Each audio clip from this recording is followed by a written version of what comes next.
శుక్లాంబరధరం విష్ణుం శశివర్ణం చతుర్భుజం ప్రసన్నవదనం ధ్యాయే సర్వవిఘ్నోపశాంతయే. ఓం సహనావవతు సహనౌ భునక్తు సహ వీర్యం కరవావహై తేజస్వినావధీతమస్తు మా విద్విషావహై. ఓం శాంతి శాంతి శాంతి.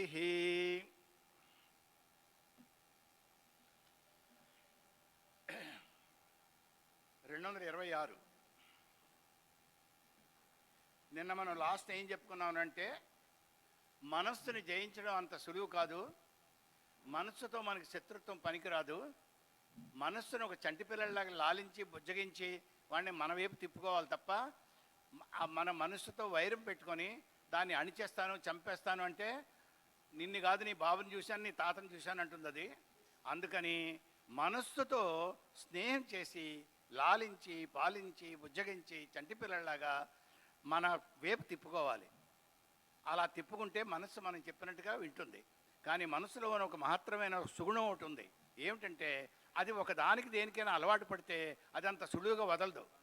అందువల్ల దీనికి ఇది అలవాటు చేస్తే సత్కాలక్షేపం అప్పుడు అది పట్టుకొని ఉంటుంది దృఢంగా అందులో.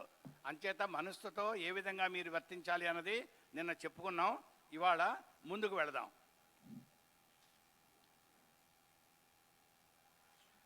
ఇక్కడ ఏమిటయ్యా అంటే మనకి ఈ విశ్వంలో అనేకత్వం కనపడుతోంది.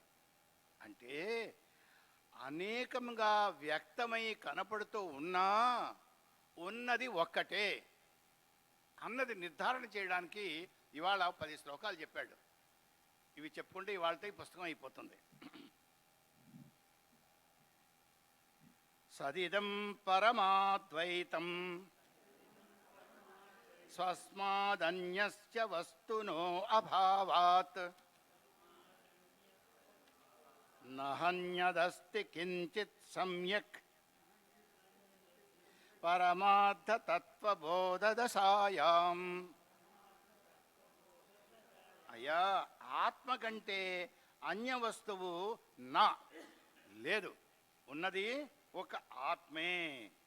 కాబట్టి సత్యము అంటే ఎప్పుడు ఉండేది కాబట్టి అది బ్రహ్మే, కాబట్టి అది ఆత్మే, కాబట్టి అది త్రికాలాబాధితము.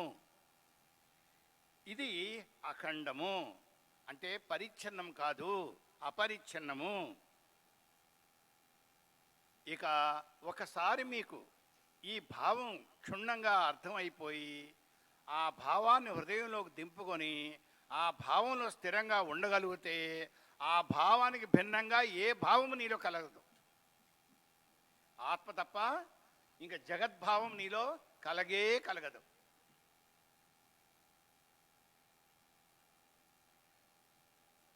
శుద్ధ బోధ ఆ స్వరూపం ఏమిటండి? శుద్ధ బోధ సత్యస్వరూపం. సత్యం జ్ఞానమనంతం బ్రహ్మ చెప్పుకున్నాం కదా. అంచేత దాని స్వరూపం ఏమిటి, లక్షణం ఏమిటి? సత్యం. ఇందులో రెండవది ఉండడానికి వీలు లేదు. ఎంచేత ఉన్నదే. సర్వం కల్విదం బ్రహ్మ నేహ నానాస్తి కించన.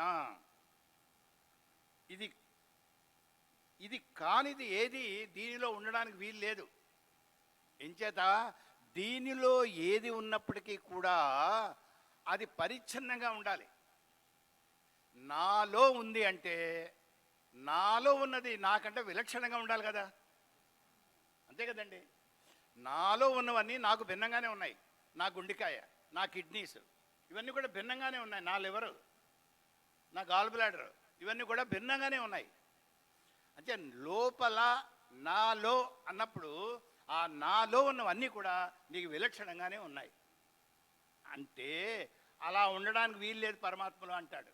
పరమాత్మలో తనకి భిన్నంగా ఏ వస్తువు తనలో ఉండడానికి వీలు లేదు. అక్కడ అవ్యక్తమే తప్ప వ్యక్తంగా పరిచ్ఛిన్నంగా నామరూపాలతో ఏ వస్తువు తనలో ఉండలేదు. సముద్రంలో ప్రత్యేకంగా ఏ వస్తువు కూడా సముద్ర జలానికి భిన్నంగా ఉండడానికి వీలు లేదు.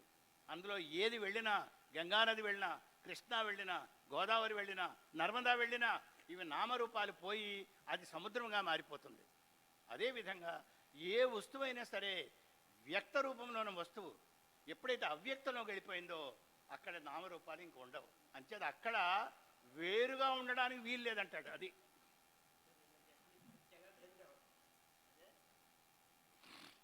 ఏమండి. నెక్స్ట్, యదిదం సకలం విశ్వం నానారూపం ప్రతీతమజ్ఞానాత్ తత్సర్వం బ్రహ్మైవ ప్రత్యస్థాశేష భావనాదోషం. అదండి, నానారూపం ప్రతీతి అవుతుంది కదా, నీకు నానారూపాలుగా తెలుస్తున్నాయి కదా. ఈ నానారూపాలు నీకు తెలియవడం ఎంచేతంటే అజ్ఞానాత్. నానారూపం ప్రతీతం అజ్ఞానాత్ తత్సర్వం బ్రహ్మైవ. ఉన్నదంతా ఏమిటండి? బ్రహ్మే. బ్రహ్మకి మినహా, బ్రహ్మకి వినా ఇంకేది వస్తువు ఉండడానికి వీల్లేదు. సదైవ సౌమ్య ఇదమగ్ర ఆసీత్ ఏకమేవ అద్వితీయం బ్రహ్మ.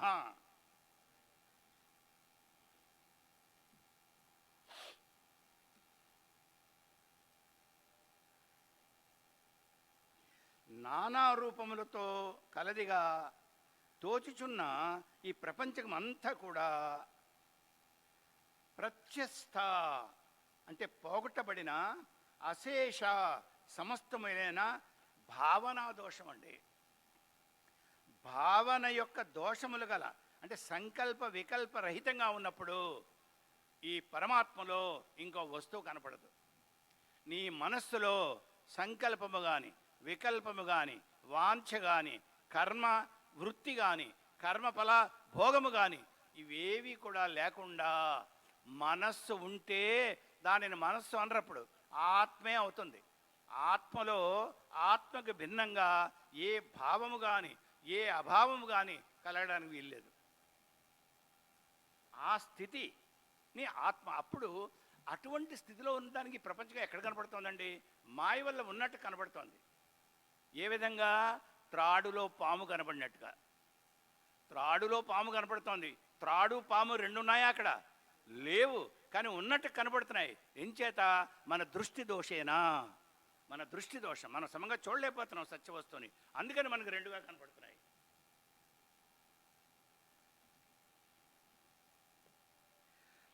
అజ్ఞానం వలన అనంత నామరూపాలతో గుర్తింపబడే ఈ ప్రపంచమంతా బ్రహ్మ మాత్రమే.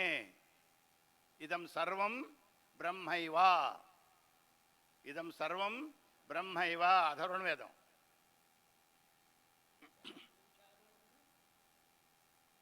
ఇప్పుడు విన్నది వినండి మీరు. ఇదం సర్వం బ్రహ్మైవ. ఉన్నదేమిటి? బ్రహ్మమే. ఇదం సర్వం, ఈ ప్రపంచం అంతా బ్రహ్మే.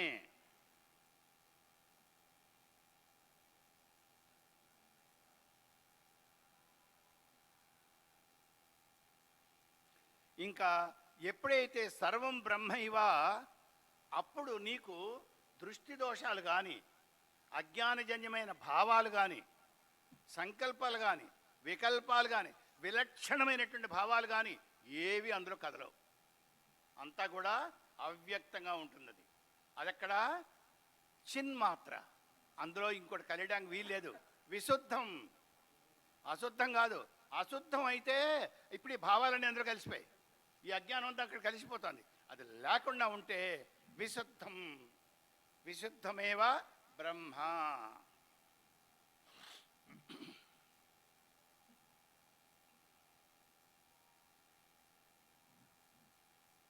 సత్యాన్ని ఆవరించినటువంటి అజ్ఞాన ఆవరణ తొలగిపోతే, మనస్సు యొక్క ఊహారచనాశక్తి పూర్తిగా నశిస్తే, అంటే సంకల్ప వికల్పాలు.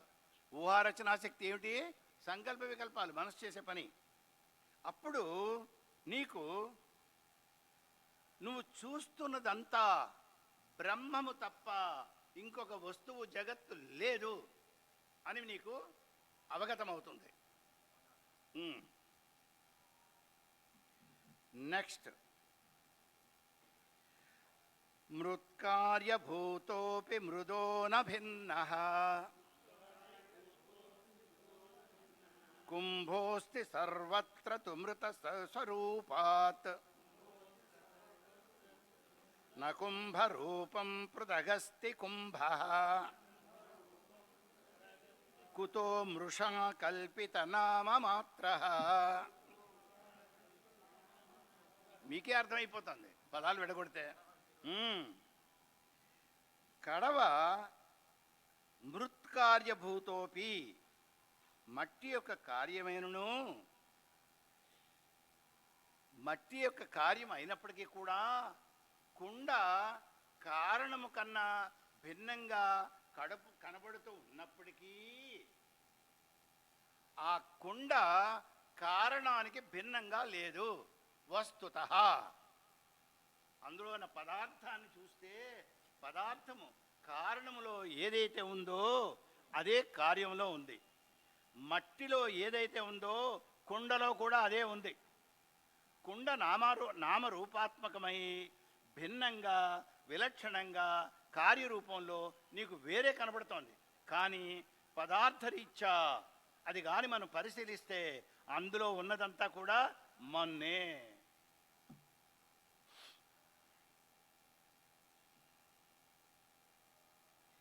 ఇది మన్ను యొక్క రూపాంతరమే, పరిణామమే. మన్నే కుండగా మారింది.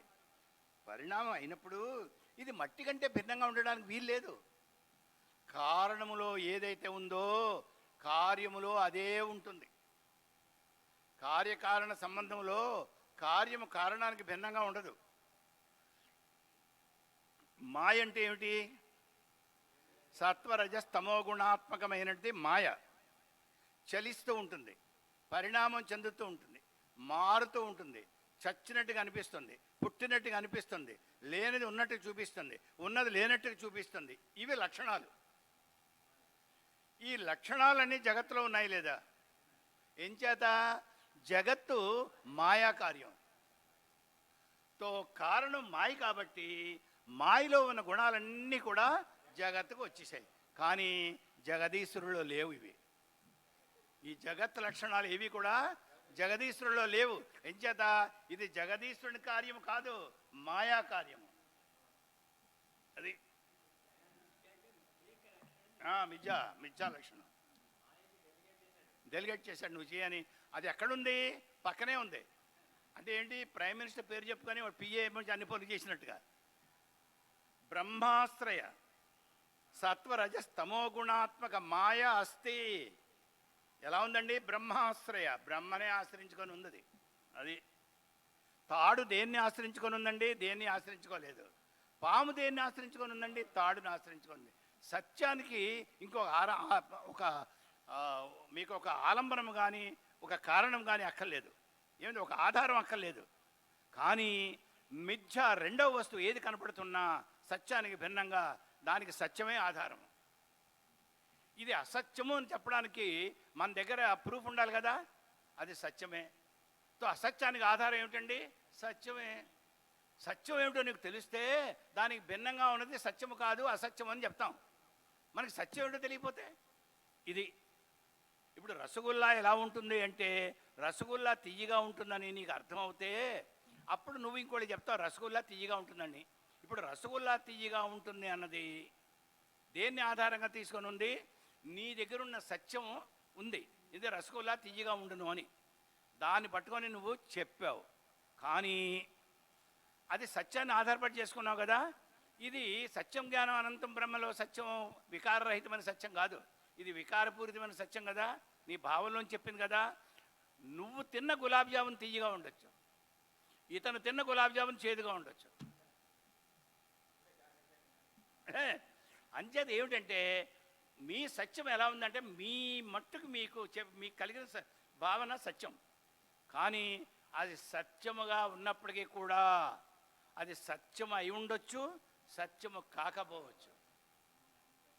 కోటేశ్వరరావు తాగుబోతు అని వెంకటేశ్వరరావు నాకు చెప్పాడు. నేనైతే నాగేశ్వరరావుకి చెప్పాను. తర్వాత చెప్పాడు వెంకటేశ్వరరావు వచ్చి, తప్పు పొరపాటు పడ్డాను రా, వాడు భృంగేశ్వరరావు రా, కోటేశ్వరరావు కాదు, పొరపాటు చెప్పాను, కోటేశ్వరరావు చాలా మంచివాడు రా అని. సో నేను ఇప్పుడు మళ్ళీ వాడికి వెళ్ళి చెప్పాలి నాగేశ్వరరావుకి, ఎవరే బాబు నేను చెప్పింది తప్పురా అని. మన సత్యాలు ఇలా ఉంటాయి. ఇవి ఖండిత సత్యాలు, ఇవన్నీ వినికిడి నిజాలు, ఖండితము. వీటిని వినికిడి జ్ఞానము అంటారు. వినికిడి ఖండితం.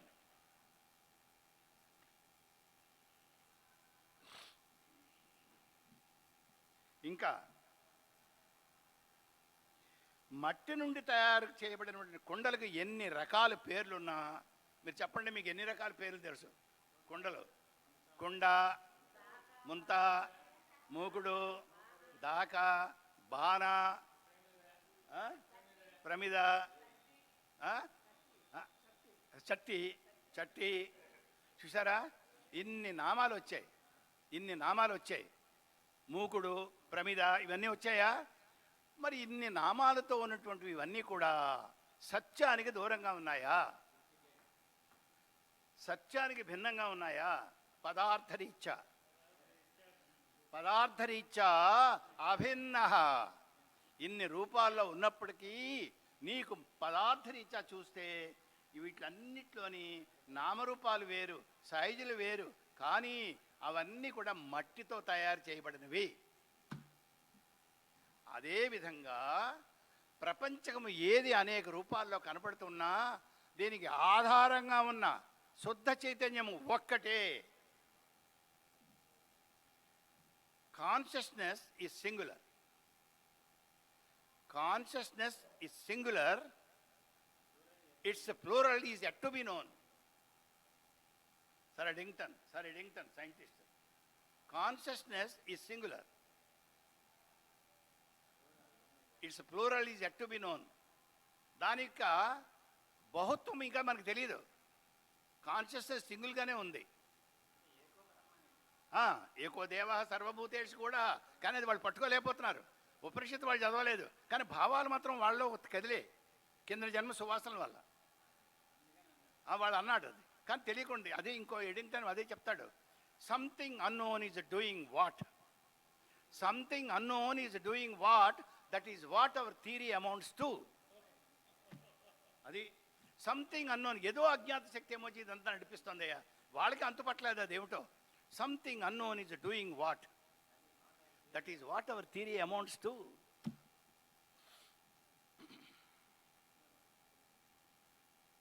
ఇంకా మీకు జేమ్స్ జీన్స్, వాడు గ్రేట్ సైంటిస్ట్. జేమ్స్ జీన్స్ అన్నాడు, ద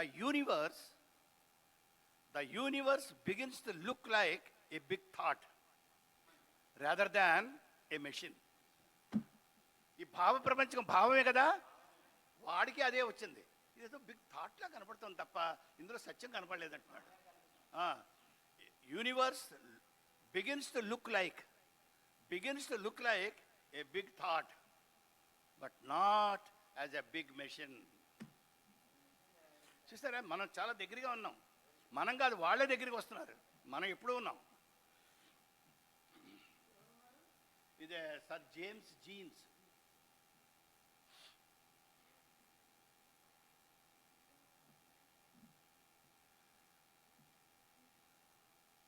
గ్రూప్ సదనం నేర్చుకుంటే తెలిసిందా మీకు తేడా? ఇవి పుస్తకంలో మీకు దొరకవు. ఆ కాంటెస్ట్లు పెడితే మీకు బుర్రలో బాగా ఎక్కుతుంది, మర్చిపోరు మీరు. నెక్స్ట్ రండి.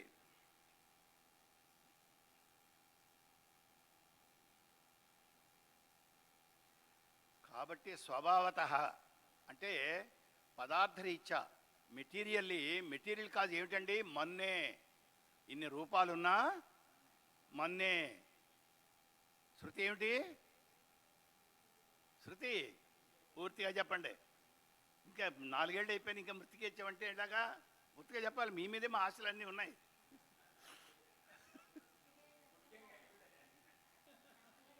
వాచారంభణం వికారో నామధేయం మృతికేచ్చవ సత్యం.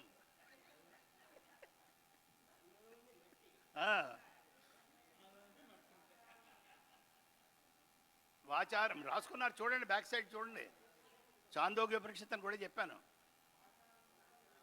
నామధేయం మీరు ఎప్పుడెప్పుడు మర్చిపోకూడదు మరి. ఓకే.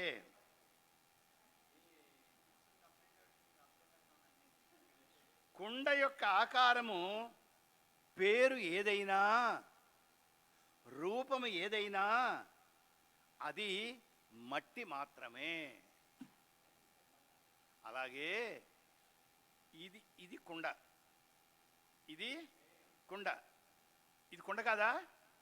ఇది కుండే. దేంతో తయారైంది? మట్టితో. ఎన్ని కుండలు ఉన్నాయి ఇక్కడ?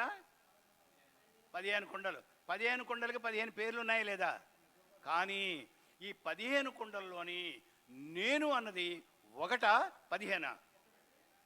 అది అదండి. ఈ విధంగా అర్థం చేసుకోండి.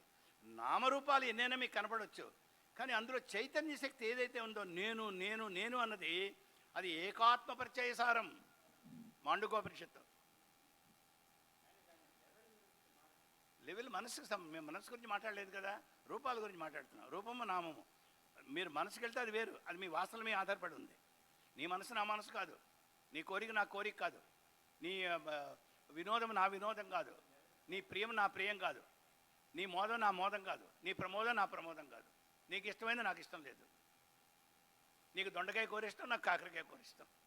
ఇది ఈ విధంగా ఉంటాయి. ఇవన్నీ కూడా నీ మనోగతి మీద ఆధారపడి ఉన్నాయి. Nothing to do with the సత్యం కాన్షియస్నెస్. కాన్షియస్నెస్తో సంబంధం లేదు దీనికి. అది ఇక ఇదే విధంగా ఈ ప్రపంచమంతా బ్రహ్మం నుండి వచ్చింది కాబట్టి ఇది బ్రహ్మము నుండి ఏ విధంగానూ భిన్నం కాదు. ఇదంతా ఎక్కడి నుంచి వచ్చిందండి? బ్రహ్మము నుండే వచ్చింది. శృతి శృతి చెప్పండి. శృతి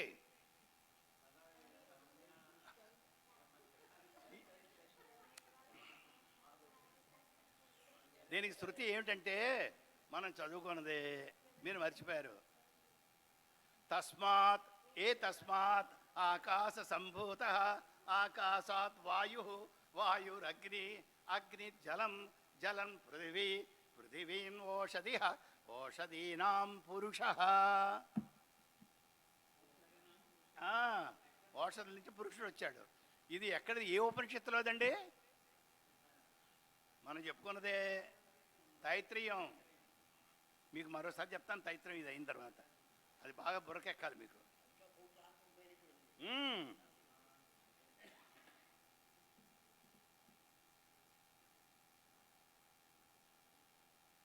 అయితే మనము ఈ అనేక కుండలతో మన వ్యవహారం జరుపుతున్నప్పుడు, కర్మలు చేస్తున్నప్పుడు, ఇది కేవలం మట్టితో తయారైందే అన్న భావం మనకు కాకుండా భిన్నత్వాలు కనపడుతుంటాయి. భిన్నత్వాలు ఏమిటంటే మన దృష్టిలో అది ఏమొచ్చి ఆవకాయ గోన. ఆవకాయ గోనని తడిగుడ్డతోనే ముట్టుకోవాలి, మడి కట్టుకొని ముట్టుకోవాలి. అందరూ ముట్టుకోవడానికి వీలు లేదు. అక్కడ అమ్మలందరూ వడ్డిస్తుంటారు, అటక మీద పెడతారు. అటక మీద ఆవకాయ తీయడానికి మమ్మల్ని గోచి కూడా పెట్టించుకునేవారు కాదు. గోచి ఇప్పించి మా కుర్రాళ్ళని నిచ్చెన మీద ఎక్కించేవారు. మా పెద్దవదని ఎప్పుడు కూడా నన్ను నిచ్చెన ఎక్కించింది. ఆ ఎక్కించి అది అందరికీ ఆవకాయ తీయాలి. ఇది అది గోన లక్షణం. అది కాదు. గోన ఏమిటి? మట్టే. ఏమండి, కల్లుపాకలో ఉన్న కుండ అందరూ ముట్టుకుంటున్నారు, అక్కడ మడి కట్టుకొని వెళ్ళక్కర్లేదు. ఏమండి, అది పూజకి ఉపయోగించబడే దేవాలయంలో వాడినటువంటి కుండలు, ప్రమిదులు, కుండలు, చిన్న కుండలు, కలిసాలు. దానికి ఎంత పవిత్ర భావంతో అందరినీ ముట్టుకోనేవారు. ఏమండి, మరి శ్మశానానికి వెళ్తున్న కుండ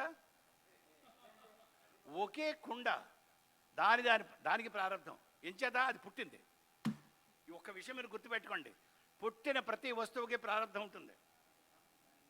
అది నిర్జీవమైన, సజీవమైన, జడమైన, చేతనత్వం ఉన్న ఒకసారి రూపం దాల్చింది అంటే దానికి నాశనం కూడా ఉంటుంది. ఏమండి, కుండ తయారు చేసినప్పుడే కులాలుడు దాని ప్రారంభం నిశ్చయం అయిపోయింది.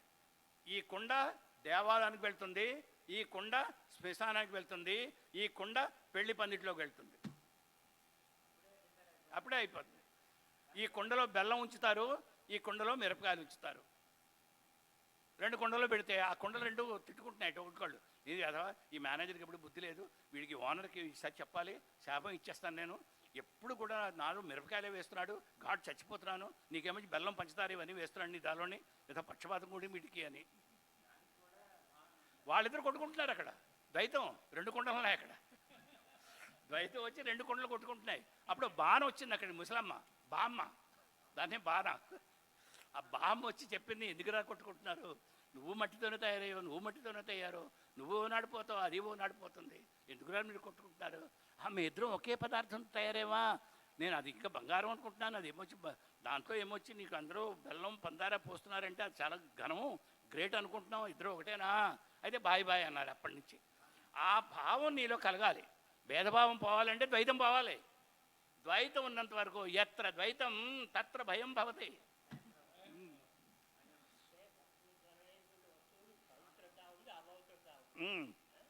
వస్తువులో ఏది లేదు, మీ హృదయంలో ఉంది. ఎందులోని లేదు, మీ హృదయంలో ఉంది. అది పవిత్రమా అపవిత్రమా అన్నది వస్తువుల్లో లేదు, మీలో ఉంది. మీరు దాని పిండా కూడా పెట్టి నాకు వెళ్తే అది అపవిత్రం అంటారు. అదే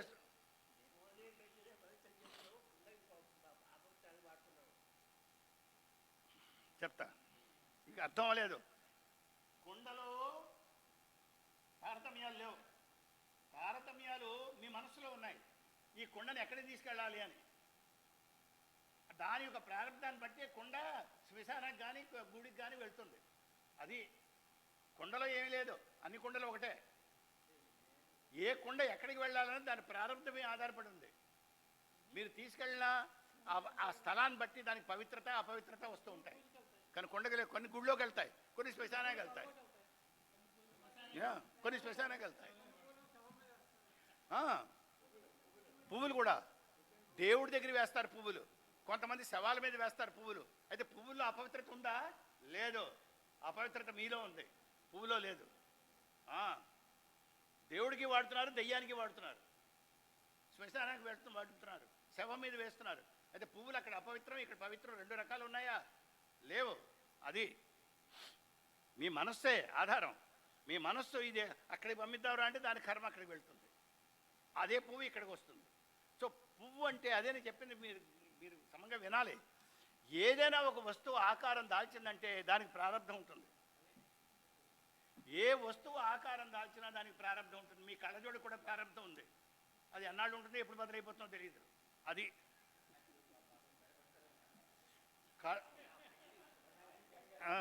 అది కాదు, తప్పది.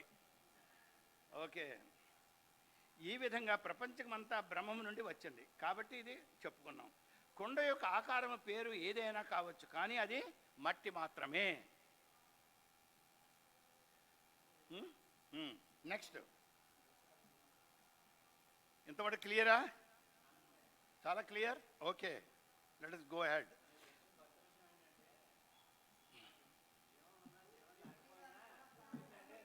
రూపములో వచ్చినటువంటి ఏ వస్తువుకైనా ప్రారంధము తప్పదు. చెట్టుకు ప్రారంధం ఉంది, మట్టికి ప్రారంధం ఉంది, బండకి ప్రారంధం ఉంది, కొండకి ప్రారంధం ఉంది, సముద్రానికి, ఇవన్నీ జడాలు, పంచభూతాల్లో భాగాలు, ఇవన్నీ జడాలు. అవన్నీ రూపం దాల్చగానే ఏదో ఒక రోజు అవి నశిస్తాయి. హిమాలయాస్ దగ్గర సముద్రం ఉండేదట ఒకనొకప్పుడు. జలచరాల యొక్క స్కెల్టన్స్ అక్కడ కనబడ్డాయి. సముద్రం ఇప్పుడు వెనక్కి వెళ్ళిపోయింది. సప్త సముద్రాలు లేదు, ఒకటే సముద్రంగా ఉండేది. భూమి అంతా ఒకే ఖండంగా ఉండేది. ఆస్ట్రేలియా ఇది వరకు మన ఇండియాలో కలిసి ఉండేది, శ్రీలంక మన ఇండియాలో కలిసి ఉండేది. అవన్నీ డ్రిఫ్టింగ్ అయిపోయాయి. ఎన్నో మార్పులు వస్తుంటాయి. ఏది మార్పు చెందితే అది సత్యం కాదు, గుర్తుపెట్టాడు. ఓకే, కే మిథ్య, మిథ్య అది సత్యంగా జడం, అది సముద్రం. శాస్త్రం వెరీ క్లియర్గా చెప్తోంది. నవారిణే శుద్ధతే అంతరాత్మ అన్నాడు. నవారిణే, నీరు నీ అంతరాత్మను పవిత్రం చెయ్యలేదు. నువ్వు బాహ్యంగానే స్నానం చేస్తున్నావు తప్ప ఒక్క బొట్టు, ఒక్క చుక్క కూడా నీ మనసుని తాకలేదు నువ్వు చేసిన స్నానం. నవారిణే శుద్ధతే అంతరాత్మ.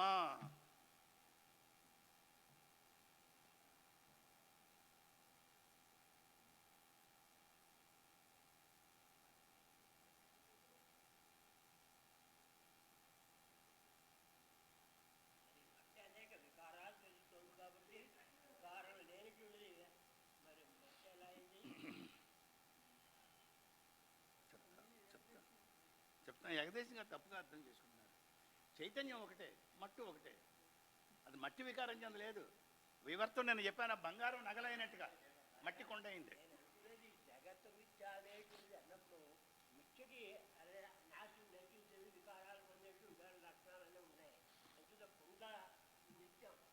ఎలా అవుతుంది నిత్యం? కొండ నిత్యం ఎలా అవుతుంది? చెప్తా చెప్తా చెప్తా చెప్తా చెప్తా పెద్దతను పాపం చెప్పాలి. ఓకే,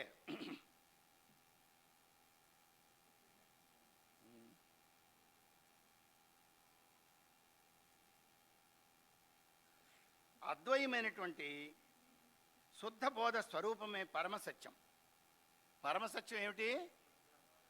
శుద్ధ బోధ అంటే ఏమిటి? అందులో ఇంకోటి ఏమి నామరూపాలు ఉండకూడదు.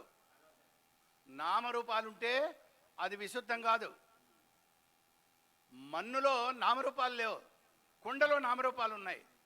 కుండ అశుద్ధం, మన్ను శుద్ధం.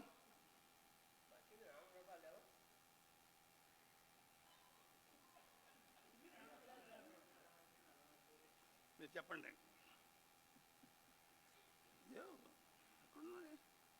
ఇలా తీస్తారు, మట్టి తీస్తారు, ఏమిటిదే? మొన్నే అందులో కుండ అంటారా? వీటికి మన్ను తీసి ఇది ఏమిటి అంటే ఏమిటంటారు? మన్ను అంటారా? కుండ అంటారా? మరి కుండ అంటారా? అను కదా. కానీ కుండని మన్నే అంటున్నాం, కుండనే మన్నే అంటున్నాం. అది కుండ మన్నే, మన్ను ముక్కుండ కాదు. నామరూపాలు వచ్చాయి ఇక్కడ. ఏమండి, నెక్స్ట్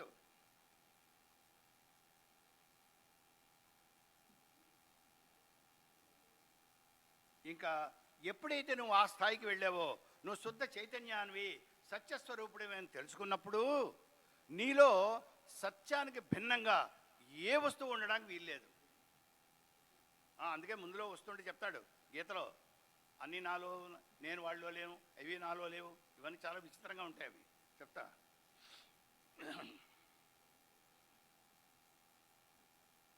ఇంకేమవుతాయండి? ఆ స్థాయికి నువ్వు వెళ్ళగానే అంతకంటే తక్కువ స్థాయిలో ఉన్న ఏ వస్తువు కూడా నీకు భిన్నంగా కనబడదు. అన్నీ కూడా అదృశ్యం అయిపోతాయి. ఇంత దృశ్యమాన ప్రపంచం ఉంది కదా, ఇన్ని పుస్తకాలు, ఇన్ని వ్యవహారాలు మనం చూస్తున్నామే. గాఢ నిద్రలో ఇది ఏమైనా ఉందా? అదృశ్యం అయిపోయిందా? మరి జాగ్రత్త అవస్థలోనే నీకు కనపడుతున్నాయి. ఒక అవస్థలో కనపడుతున్నాయి, ఒక అవస్థలో కనపడలేదు. ఒక అవస్థలో కనబడడానికి, ఇంకొక అవస్థలో కనపడకుండా ఉండడానికి ఏది కారణము? మనస్సు. మనస్సు ఇది మనోజన్యం. మనస్సు ఏమిటి? వికారపూరితం, పరిణామశీలి, సంకల్ప వికల్ప ఆత్మకం. అంచేత వికారాలన్నీ ఎక్కడ కలుగుతున్నాయి? మనస్సులో. రాగద్వేషాలు ఎక్కడ పుడుతున్నాయి? మనస్సులో. ప్రియమోద ప్రమోదాలు ఎక్కడ కలుగుతున్నాయి? మనస్సులో. మంచి ఎక్కడ నీకు తెలుస్తోంది? మనస్సులో. చెడ్డ ఎక్కడ కలుస్తోంది? మనస్సులో. నీ సుఖం ఎవరికి తెలుస్తోంది? మనస్సుకే. నీ దుఃఖం ఎవరికి తెలుస్తోంది? మనస్సుకే. అంచేతే మన ఏవ మనుష్యాణం కారణం బంధ మోక్షయో. మన ఏవ మనుష్యాణం కారణం బంధ మోక్షయో. బంధానికి మోక్షానికి నీ మనస్సే కారణం. నిన్ను పాడు చేయాలన్నా, బాగు చేయాలన్నా నీ మనస్సే కారణం.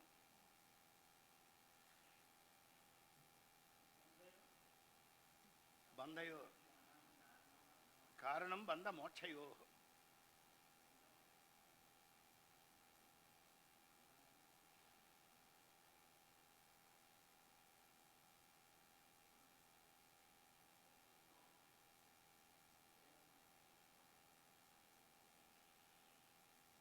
ఇది ఎప్పుడూ కూడా ద్వైతం కాదు, ద్వంద్వంలో ఉండదు.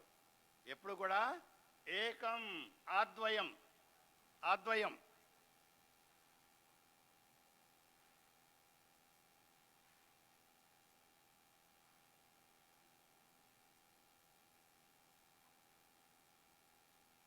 ఆత్మానుభూతిలో మీరు తప్ప మీలో ఏ భావము కదలదు. నిర్వికల్ప సమాధిలో, నిధిధ్యాసలో మీరు స్వరూపంగా ఉంటారు అక్కడ. అంతే తప్ప మీకు భిన్నంగా మీ మనస్సు కానీ, బుద్ధి కానీ, చిత్తం కానీ, అహంకారం కానీ, అంతఃకరణ పని చేయదు. అంతఃకరణ పని చేయనటువంటి ఏ స్థితి అయితే ఉందో దానిని నిర్వికల్ప సమాధి అంటే. అక్కడ దృశ్యము కానీ, దృశ్య వికల్పము కానీ, శబ్ద వికల్పము కానీ ఉండరాదు. అప్పుడు ద్వైతం అయిపోతుంది. అప్పుడు అది ఉంటే అది సవికల్పము, నిర్వికల్పము. మనకి సాధారణంగా జరిగేది ఏమిటి మన సమాధుల్లో? సవికల్పము. ఇంకా మనం నిర్వికల్పానికి వెళ్ళాలి. వెళ్ళిన తర్వాత థర్డ్ స్టేజీ నిధిధ్యాస. అందులో కానీ నువ్వు స్థిరంగా ఉంటే నువ్వు అద్వయం, నీలో ద్వైతం లేదు. జీవన్ముక్తి కరెక్ట్.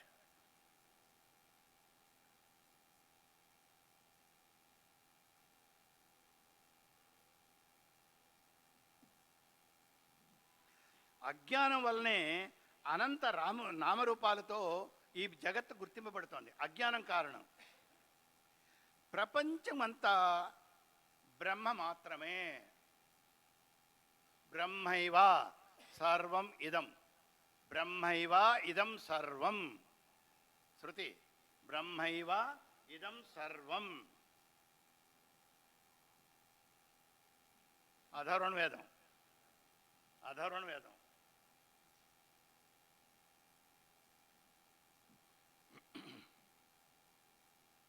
ఐ థింక్ మనకి అధర్వణ వేదం, మనకి మాండికం, ముండకం, ఇవి రెండు కూడా అధర్వణ వేదం మనం చెప్పుకున్నప్పుడు అది వచ్చింది. ఓకే, కొన్ని వేదాలు ఉంటాయి. వేదాలు ఉన్నవి చాలా మటుకు ఉపనిషత్తులో ఉంటాయి. ఉపనిషత్తులో అంచుమించుగా అంతా ఉంటుంది. ఒక కర్మకాండ ఉండదు, కానీ ఉత్తర మీమాంస అంతా ఉంటుంది, పూర్వమీమాంస ఉండదు. ఇక్కడ అధాతో ధర్మ జిజ్ఞాస కాదు, అధాతో బ్రహ్మ జిజ్ఞాస. ఇది ధర్మ జిజ్ఞాస కాదు, బ్రహ్మ జిజ్ఞాస. ఉత్తర మీమాంస.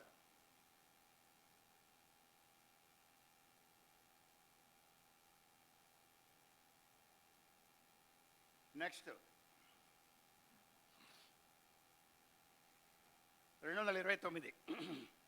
కేనాపి మృద్భిన్నతయా స్వరూపం ఘటస్య సుందర్శయితుం న శక్యతే అతో ఘటః కల్పిత ఏవ మోహాత్ మృదేవ సత్యం పరమార్థభూతం.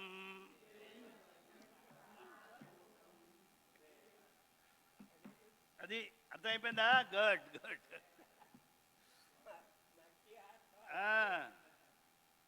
అదండి, అర్థమైపోయింది కదా పాపం. ఏమండి, కేనాపి ఎవని చేతైతే కడవ యొక్క రూపము మట్టి కంటే వేరు భావము చేత చూడబడుతుందో వాడు అజ్ఞానంలో ఉన్నట్టుగా లెక్కండి. అది ఎవడైతే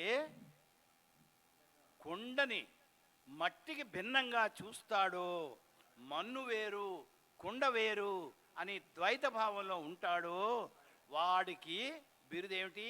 అజ్ఞాని, మూఢ. అది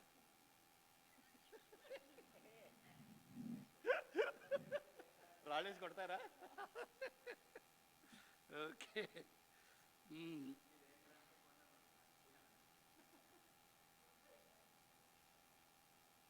ఈ కారణం చేత కడవ అజ్ఞానం వలన కల్పింపబడింది.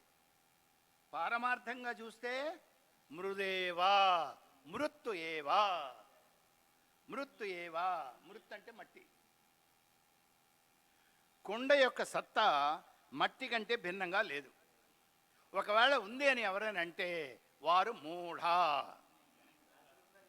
కాబట్టి సత్యమైన మట్టిలో కుండ కల్పింపబడింది, కల్పింపబడింది నామరూపాత్మకంగా. నామము రూపము ఇవ్వబడింది. అభిధాన అభిధేయములతో సత్యము వ్యక్తమైనప్పుడు అది సత్యానికి భిన్నంగా ఉన్నట్టుగా కనబడుతూ ఉంటుంది. కానీ పదార్థరీత్యా పారమార్థిక రీత్యా ఆ రెండు ఏకః అవేదః. అది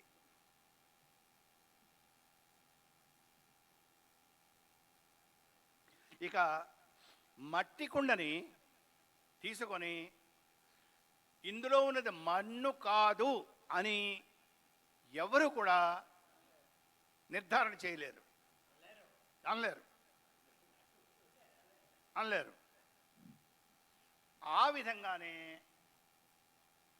నేను, విశ్వనాథం గారు, గోపాలకృష్ణ గారు ఈ మూడు శరీరాలు దేంతో తయారు చేయబడ్డాయి? దేంతో తయారు చేయబడ్డాయి? మన శరీరాలు దేంతో తయారయ్యాయి?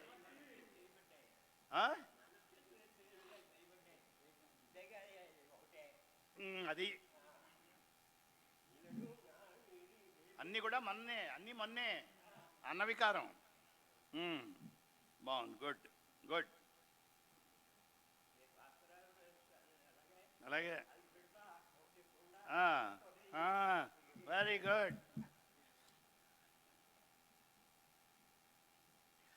కాబట్టి మట్టిలో ఊహించబడిన ఒక నామరూప కల్పన మాత్రమే కుండ. కుండ అంటే అభిధానము. దాని అభిధేయం ఏమిటండి? దాని అర్థము కుండ అన్నప్పుడు మన మనసులో కుండే కదులుతుంది, బండ కదలదు. తో మన మనస్సులో కదిలినటువంటి ఆకారం అభిధేయము, రూపం. బయటికి వచ్చిన తర్వాత దానికి ఒక పేరు పెడతారే, అది అభిధానము. తో మొత్తం ఈ ప్రపంచం అంతా ఎలా ఉందండి? అభిధాన అభిధేయ సంబంధంతో ఉంది.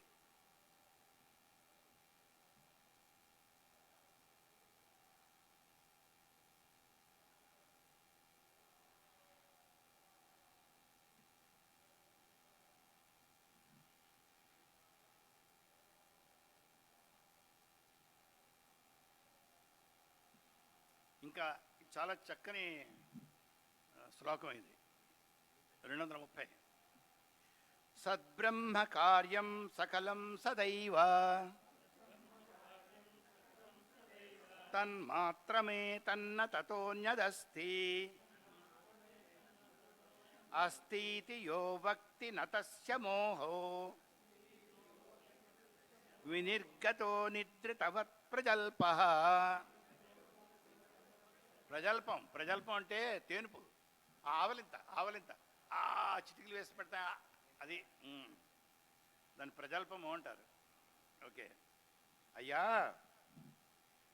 సద్బ్రహ్మ కార్యం సకలం సదైవ ఇదండి. అంటే మట్టి కుండలన్నీ మన్నేనండి, మట్టి కుండలన్నీ మన్నే. అలాగే సద్బ్రహ్మ, సత్యం జ్ఞానం అనంత బ్రహ్మలోంచి వచ్చిన ప్రతి వస్తువు కూడా బ్రహ్మే. బ్రహ్మకి భిన్నంగా పదార్థరీత్యా లేదు, నామరూపాల్లో తేడా ఉంది. కానీ వస్తుతః పారమార్థిక దృష్టితో చూస్తే సదైవ కార్యం సద్బ్రహ్మ రూపం. సద్బ్రహ్మ కార్యం సకలం సదైవ సత్ ఏవా. సకలం సదైవ.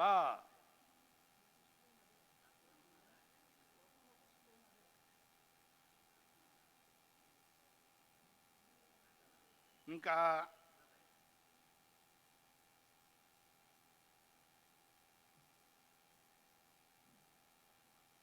ఇంకా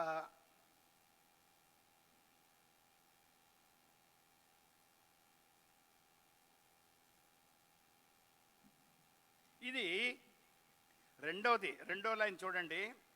తన్మాత్రమే తన్నతతోన్యదస్తి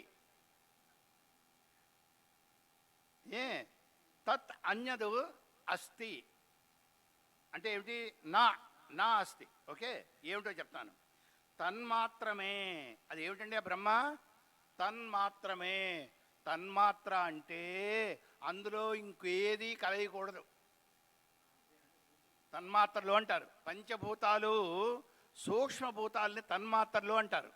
అందులో పంచీకరణం అవకముందు అపంచీకరణంగా ఉంటాయే, ఆ అపంచీకరణ పంచభూతాలని తన్మాత్రలు అంటారు. అందులో వాయువు అంటే వాయువే ఉంటుంది తప్ప ఇంకొక భూతం అందులో ఉండదు. దీన్ని తన్మాత్ర అంటారు. అలాగే సద్బ్రహ్మ తన్మాత్ర అంటే అందులో ఇంకో కలియడం లేదు, ఏది కలియదు అందులో. ఇది తన్మాత్ర, ఇది తన్మాత్ర కాబట్టి ఇందులో ఇంకొకటి ఉండడానికి వీలు లేదు. అది దాని అర్థం.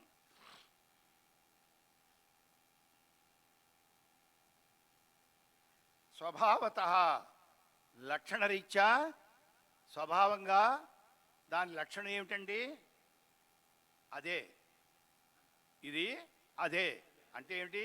తన్మాత్రే బ్రహ్మ, బ్రహ్మే తన్మాత్ర. దీనికంటే దానికి అంటే దానికి భిన్నంగా ఉన్న ఏ రూపమైనా దానికి అస్తిత్వం లేదు. ఏదైనా సరే దీనికి ఆధారంగానే ఉంది. ఆలంబనం ఇదే. సర్వకారణుడు వీడు, వీడికి కారణం ఎవడు లేడు. సో ఏది ఉన్నప్పటికీ కూడా కనబడుతోందంటే దానికి ఆలంబనంగా ఆధారంగా ఉన్నవాడు బ్రహ్మే.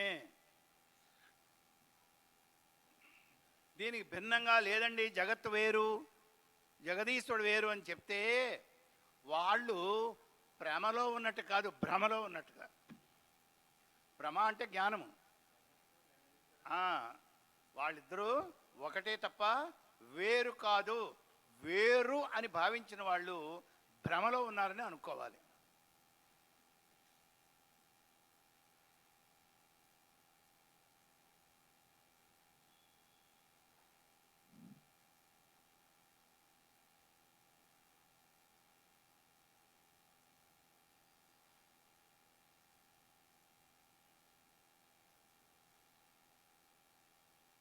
నువ్వు కొండలు ఏ విధంగా ఉపయోగించినా, నీళ్ళకు ఉపయోగించినా, పాలకు ఉపయోగించినా, తేనెకు ఉపయోగించినా, వస్తుత కొండలో భేదం లేదు. వాడుకలో భేదాలు ఉన్నాయి. వాడుకలో భేదాలు ఉన్నాయి. అవి మిథ్య కాబట్టి వాళ్ళ వాడుక ఇంకొకరి మీద ఆధారపడి ఉంది, వాడేవాడి మీద ఆధారపడి ఉంది. అయితే వాడేవాడికి కలిగే భావన వాడి ప్రారంభం మీద ఆధారపడి ఉంది.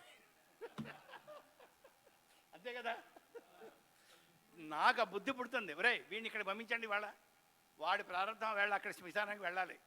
ఈ కానిస్టేబుల్స్ డ్యూటీలు పడతాయి కదా, కొంతమంది మంచి పెద్దవాళ్ళు ఇంటి దగ్గర పెడితే వాళ్ళు టిఫిన్లు పెడుతూ ఉంటారు, టిప్పులు ఇస్తూ ఉంటారు. ఇంకోటి ఏ శ్మశానం దగ్గర వేసేస్తారు, లేకపోతే ఎక్కడ ఏ అడవి దగ్గర కాపలా కాయించే ఇస్తారు. అప్పుడు ఏమవుతున్నాడు, వాడు నిలబడమే తప్ప పొద్దునుంచి సాయంత్రం వరకు ఏమీ గిట్టుబాటు ఉండదు. ఇది ఎవరు డిసైడ్ చేస్తాడండి? వాళ్ళ ప్రారంభం. ప్రారంభం పుష్యతి వపుహు. ఆవేళ రోజున వాడికి పోషణ చేసేది వాడి ప్రారంభమే. వాడి ప్రారంభంలో ఏది ఉంటే పంచపక్ష పరమాన్నాలు ఉన్నాయో, మజ్జిగ అన్నం ఉందో, గంజి అన్నం ఉందో, నీళ్లే ఉన్నాయో, అది వాడి ప్రారంభం మీద ఆధారపడి ఉంది. అంచేత మనం ఏది కూడా తప్పుగా భావించకూడదు. వంకాయ కూర పెట్టినా, దోసకాయ కూర పెట్టినా, పొట్లకాయ కూర పెట్టినా అదే భావంతో స్వీకరించండి.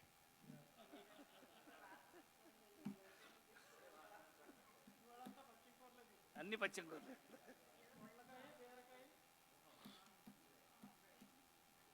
ఇదే విధంగా విశాల విశ్వమంతా సత్యమైన బ్రహ్మ యొక్క కార్యమే కాబట్టి ఇది బ్రహ్మము కంటే వేరు కానేరదు. స్టేట్మెంట్, సిద్ధాంతం. ఇదేమిటి? సద్బ్రహ్మ కార్యము కాబట్టి సదైవ సద్బ్రహ్మ తప్ప ఇంకొకటి ఉండడానికి వీల్లేదు. కార్యకారణాల్లో అభేదత్వం ఉంటుంది. కారణంలో ఏది ఉందో పదార్థరీత్యా కార్యములో అదే ఉంటుంది.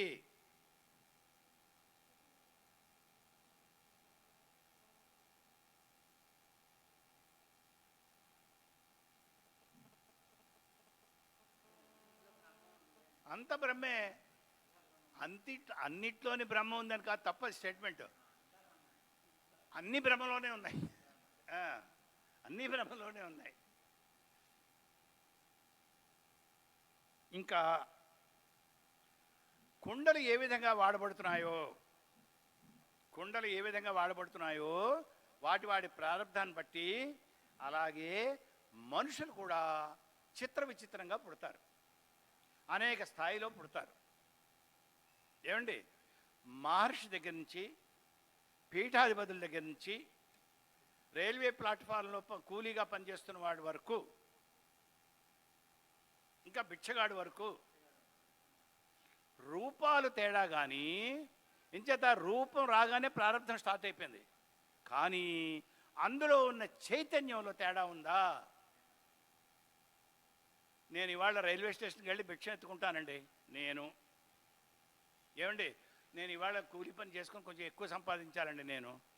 నేను ఏమండి, నేను ఇవాళ చంద్రమౌళీశ్వరికి నేనేమొత్తి అభిషేకం చేయాలి అని చెప్పి పొద్దున్నే అన్ని ఏర్పాట్లు చేయండి, నేను 6 గంటలకల్లా సిద్ధంగా ఉంటాను అని పీఠాధిపతులు కూడా చెప్తారు. అక్కడ నేనే ఉంది. ఈ నామాల్లోని, రూపాల్లోని, స్థాయిలోని కానీ తేడాలు ఉన్నాయి. కానీ అందులో ఉన్న నేను అనే ప్రత్యయము, తత్వం, సత్యం, అందులో తేడా ఉందా? అది.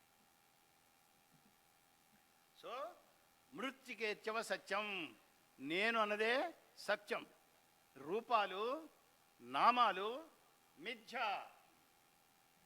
కానీ నేను నేను నేను అన్నది అందరిలోనే ఉంది.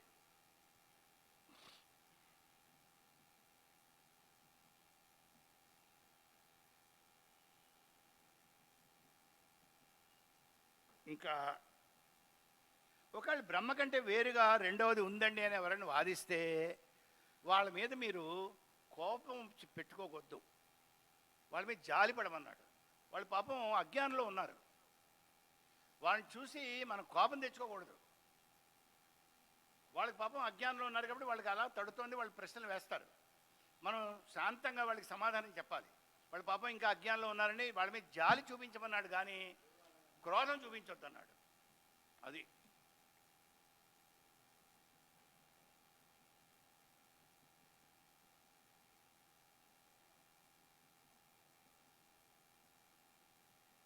మీ భ్రమలో ఉన్నప్పుడు మీకు కలిగినటువంటి కష్ట సుఖాలు మీ భ్రమ తొలగిపోగానే మీకే అర్థమవుతుంది. ఏ విధంగా కలలో పులి చేత మీరు తినబడ్డారు, ఆ పులి కొరుకుతున్నప్పుడు కేకలు పెడుతున్నారు, గోల పెడుతున్నారు, ప్రాణం పోయే వరకు ఇటు పరిగెట్ట అటు పరిగెట్ట, నానా బాధలు పడిపోయారు, దుఃఖపడిపోయారు. కానీ ప్రొద్దున్న లేవగానే ఇది కలని తెలుసుకున్న తర్వాత ఎంత హాయిగా, అమ్మయ్యా అన్నీ ఒకసారి చూసుకుంటారు, బాగానే ఉంది, ఐఎమ్ ఆల్ రైట్, ఎంత హాయిగా ఉంటారు. అంటే ఏమిటి? మీకు సత్యదర్శనం అయింది. ఇది కళ, నన్ను పులి తినలేదు, నేను స్థిరంగానే ఉన్నాను. ఆ భావం కలిగే వరకు, కళలో మీరు ఉన్నప్పుడు మీరు అనుభవించిన కష్టం, దుఃఖం అది కళ అని తెలుసుకున్న తర్వాత మీకు ఉండదు.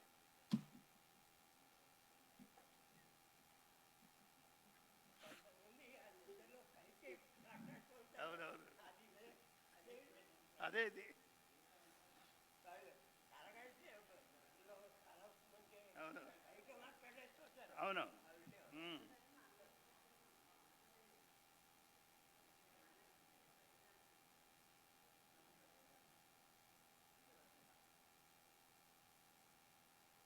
అంచేత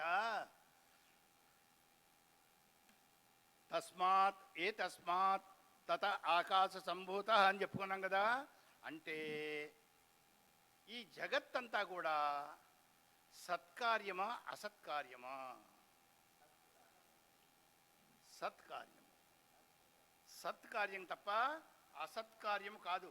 ఇంచేత ఏదైనా ఒక వస్తువు వచ్చింది అంటే అది ఉన్నదాలోంచే వచ్చింది, రూపాంతరం చెంది. లేని దాలోంచి ఏది రాదు, ఉన్నదే వస్తుంది తప్ప లేనిది రాదు. అయితే వచ్చింది రానప్పుడు ఆ రూపంలో ఉండకపోవచ్చు. మర్రి చెట్టు బీజ రూపంలో ఉన్నప్పుడు ఈ ఊడలు, ఈ శాఖలు, ఈ కొమ్మలు ఇవన్నీ కూడా అక్కడ లేకపోవచ్చు. కానీ ఇవన్నీ కూడా అక్కడ అవ్యక్త రూపంలో, బీజ రూపంలో ఉన్నాయి, ఉన్నవే బయటకు వచ్చాయి. అంచేత బీజంలో ఏవైతే ఉన్నాయో అవే కదా బయటకు వచ్చాయి. ఆ బీజంకి ఉన్న లక్షణాలన్నీ కూడా ఈ బయటకు వచ్చిన దాలో ఉంటాయి. అంచేత సత్పదార్థంలోంచి వచ్చిందండి. సత్ అంటే ఉన్నది, ఉన్నది, ఉన్నదాలోంచి ఈ పదార్థం, ఈ జగత్తంతా వచ్చింది. కాబట్టి సత్తులో ఏ లక్షణాలు అయితే ఉన్నాయో ఆ లక్షణాలన్నీ ఇందులో ఉండాలి కదా. లేవు, లేవు. ఎంచేత పరమాత్ముడు ప్రత్యక్షంగా ఈ సృష్టి చేయలేదు. మాయా కార్యం ఇది. ఇది జగదీశ్వర కార్యం కాదు. అంచేత ఇక్కడ అన్నీ కూడా భ్రమలు కలుగుతున్నాయి. ఇది మాయా చమత్కారం. ఏమండి మాయ. అయితే మాయ కూడా పరమేశ్వరుని యొక్క కార్యమే. మాయ కూడా పరమేశ్వరుడి కార్యమే. బ్రహ్మాశ్రయ, బ్రహ్మనే ఆశ్రయించుకొని ఉంది. ఏమండి, ఏ విధంగా పాము తాడునే ఆశ్రయించుకొని ఉందో అదేవిధంగా ఈ మాయ కూడా బ్రహ్మనే ఆశ్రయించుకొని ఉంది. అంచేత మాయ కూడా బ్రహ్మే ఆలంబనం. అతని శక్తే మాయ. సో అతని శక్తే మాయ అన్నప్పుడు మరి అది కూడా సత్లక్షణం కాదా? బ్రహ్మే. తో ఈ పరిణామం చెందే శక్తి కూడా బ్రహ్మలో ఒక భాగమే. కానీ ఆ భాగాన్ని బ్రహ్మ అనరు, మాయ అంటారు. మాయ కూడా బ్రహ్మలో ఒక భాగమే. అది సత్కార్యమే, అసత్కార్యం కాదు. సత్కార్యమే. అది బ్రహ్మను ఆశ్రయించుకునే వచ్చింది. బ్రహ్మ యొక్క శక్తి, బ్రహ్మ యొక్క శక్తి మాయ. దానికి రెండు చేతులు ఉన్నాయి. ఒకటి ఆవరణ, రెండు విక్షేపం. ఈ రెండు చేతులతోని చమత్కారాలు చేస్తూ ఉంటుంది. ఒకటి ఆవరణ, రెండు విక్షేపం. ఆవరణ అంటే ఏమి తెలియకుండా అగ్రహణంలో పడేస్తుంది అందరు. నేను అగ్రహణము పడేసి ఊరుకోదు, అన్యదాగ్రహణం ప్రారంభిస్తుంది. లేనివన్నీ ఉన్నట్టుగా పుట్టేస్తూ ఉంటుంది, ఊహాపోహాలు. ఈ విధంగా చేసేది మాయ వల్ల, మాయా కార్యం. మాయ బ్రహ్మకార్యమే. అంచేత ఇది సత్కార్యమే. ఇదేమిటండి? ఇది సత్కార్యమే. ఆ విధంగా చెప్పుకోవాలి దాన్ని.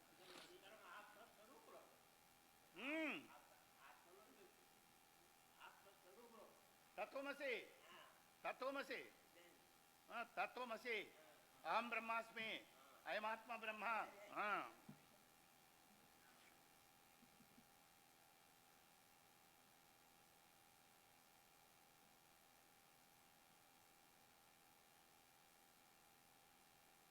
అయితే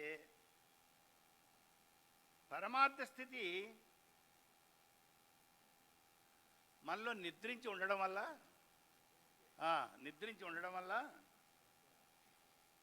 అర్థరహితమైనటువంటి ఆవేదనలతో ఆవేశాలతో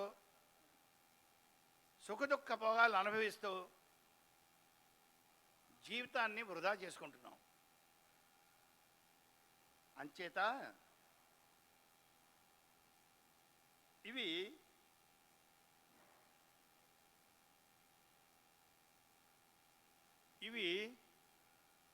మనోజన్య కార్యాలు తప్ప ఈ సుఖదుఖాలకి పరమాత్మకి ఏ విధమైనటువంటి సంబంధము లేదు. మనస్సు కూడా జడం, అది మీకు తెలుసు కదా. మనస్సు కూడా జడం, దానికి శక్తినిచ్చేది కూడా చైతన్యమే. చైతన్య జ్యోతిషస్య,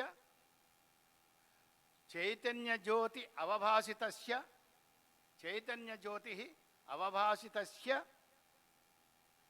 మనసః మనన సామర్థ్యం. మనస్సుగా పనిచేయడానికి సామర్థ్యం చైతన్య జ్యోతి లోపల ఉండడం వల్ల వస్తుంది మీకు. చైతన్య జ్యోతిష అవభాసితస్య, దాని ప్రతిబింబం పడడం వల్ల. చైతన్య జ్యోతిష అవభాసితస్య మనసః మనన సామర్థ్యం. శ్రోత్రస్య శ్రోతః. సో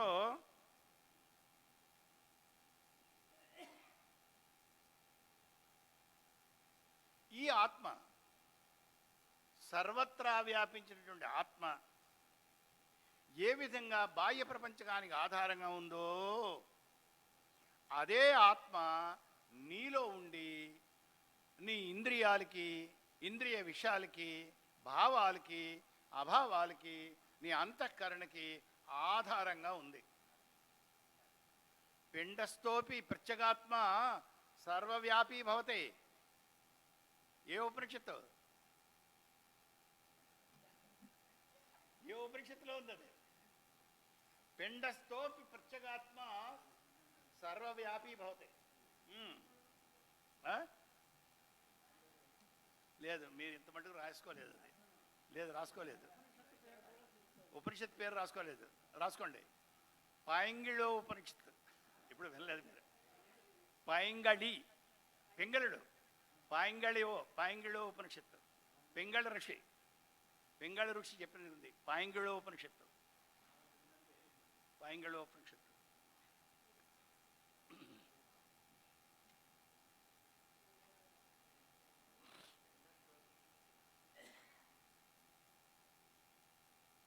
ఏమండి, నెక్స్ట్ రండి.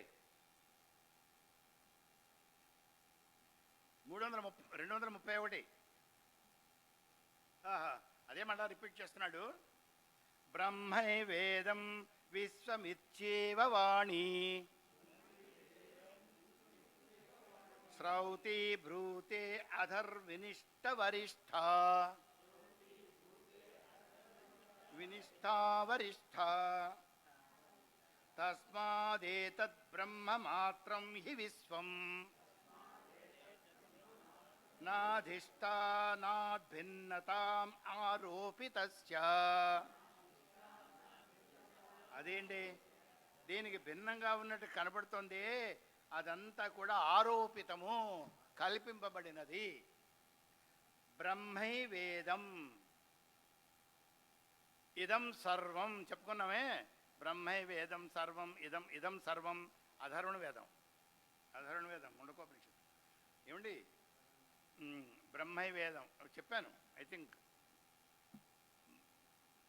బ్రహ్మై సర్వవిదం, ఇదం సర్వం బ్రహ్మైవ, బ్రహ్మైవ ఇదం సర్వం, బ్రహ్మైవ ఇదం సర్వం. అధర్వణ వేదం. ఏమండి, ఇదం అంటే ఈ విశ్వం, ప్రపంచకం బ్రహ్మైవ పరబ్రహ్మమేనండి. ఇచ్చేవా ఇటులని ఏ అధర్వనిష్ట చెప్పాను కదా, అధర్వణ వేదంలో ఉందని. అధర్వణ వేదం అందున్న వరిష్ఠ శ్రేష్టమైన శ్రౌతి, శృతికి, శృతి అంటే శృతికి సంబంధించింది శ్రౌతి. అంటే శ్రౌతులు అని పేరు పెట్టుకుంటారు కొంతమంది వేద పండితులు. శ్రౌతురా సంబంధించి వాణి వాక్ బ్రూతే చెప్పుచున్నది. ఇలాగని ఎవరు చెప్తున్నారండి? పరిటి భాస్కర్ చెప్పలేదు. అధర్వణ వేదమే కాదు, అన్ని ఉపనిషత్తులు చెప్తున్నాయి వేదాలు. ఏమండి,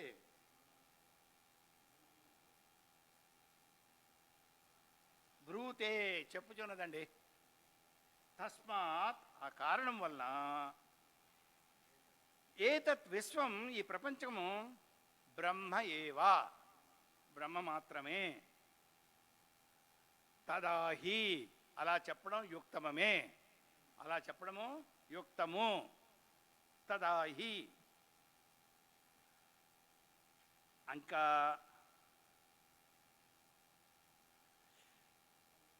ఆరోపితస్య ఆరోపింపబడిన సర్పము మొదలగు దానికి అధిష్టానాత్ తనకు ఆధారముగా ఉన్న రజ్జువు మొదలగు దానికంటే భిన్నత వేరొకట నా లేదు లేదు.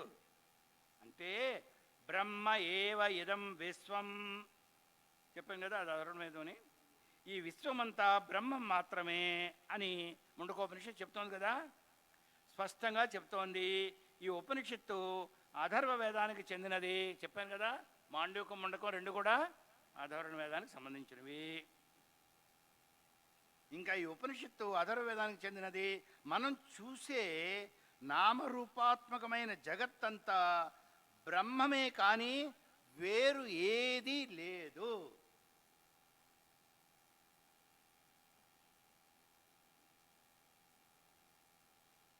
సాధారణముగా అంటే ఉదాహరణగా కార్యము కారణము కంటే వేరు కాదు, అది తెలుసుకోవడానికే ఇది చెబుతున్నాం. కార్యకారణ సంబంధంలో కార్యము కారణానికి భిన్నంగా ఉండలేదు. శృతి కూడా అంటే వేదం కూడా ఈ విషయాన్ని స్పష్టీకరిస్తోంది. ఉపనిషత్తులు అన్నీ కూడా ఈ సత్యాన్ని ధృవీకరిస్తున్నాయి. అంచేత మన చుట్టూ మనకు కనబడుతున్న ఈ ద్వైతమయ ప్రపంచం అంతా బ్రహ్మమే. కానీ భ్రమలో పడి బ్రహ్మగా కాకుండా భిన్నంగా చూస్తున్నాం మనం. భ్రమలో పడి బ్రహ్మకు భిన్నంగా మనం చూస్తున్నాం.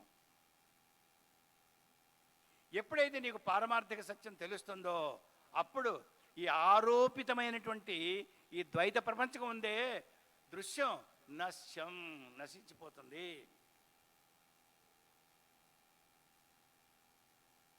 అది ఇంకా ఈ దృశ్యం ఏమిటండి? ఈ ప్రపంచం అంతా మనోవివర్తం. మనస్సే ఆ విధంగా మారుతోందండి.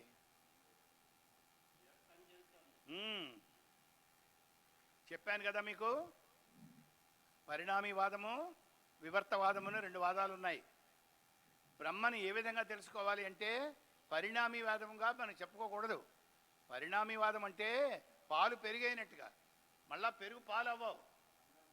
కానీ మనం ఎలా చెప్పుకోవాలంటే బంగారం నగగా మారినట్టుగా వివర్తం చెందింది అక్కడ.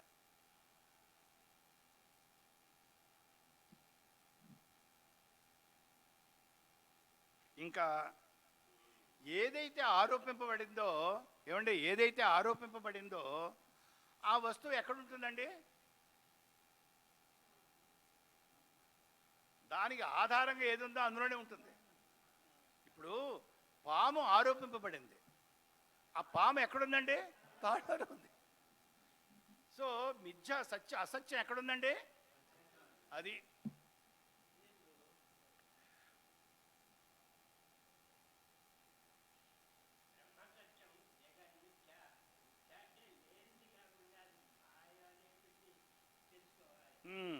కరెక్ట్. కాదు కాదు కాదు ఏమండి, ఆరోపింపబడిన వస్తువు యొక్క సత్యత్వం అధిష్టానం మీదే ఆధారపడి ఉంటుంది. ఎప్పుడూను ఆధారంగా ఏదైతే ఉందో దాని మీదే ఆధారపడి ఉంటుంది. అందుకే మొన్న చెప్పినప్పుడు ఒక సందర్భంలో చెప్పాను, ఎప్పుడైనా ఆరోపిత వస్తువు అధిష్టాన వస్తువుకి చాలా దగ్గరగా ఉంటుంది పోలికతో. ఏమండి, మన తాడుని చూసి ఏనుగు అనుకోం, తాడుని చూసి తాడుగా కనబడే ఇతర వస్తువులతో పోల్చి ఇది కాకుండా అది అనుకుంటాం. అంచేత అధిష్టానం లక్షణాలన్నీ కూడా ఆరోపిత వస్తువులు కనబడాలి. నీకు అక్కడ తాడుని చూసి ఏనుగురా అన్నం అంటే వాళ్ళు పిచ్చోడు అంటారు. తాడులా కనబడింది అంటే అక్కడ అధిష్టానమైనటువంటి వస్తువు కూడా ఇంచుమించుగా అదే లక్షణాలతో కలిసింది. అది అక్కడ లెక్క.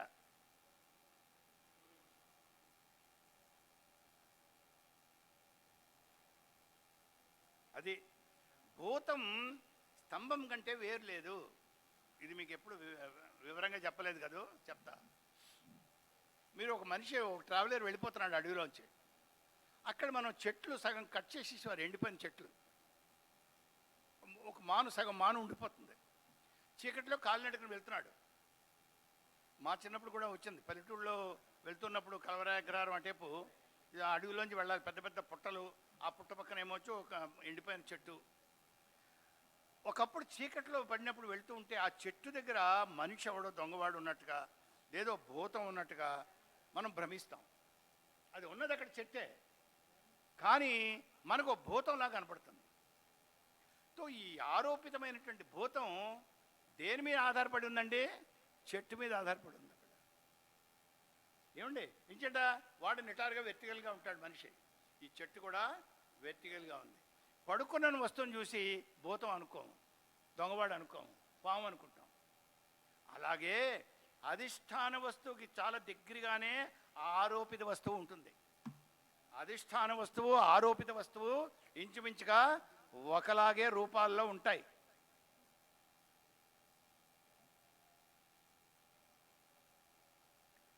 అందుకే అలాగే పాము తాడు కంటే వేరుగా దానికి అస్తిత్వము లేదు. క్లియర్?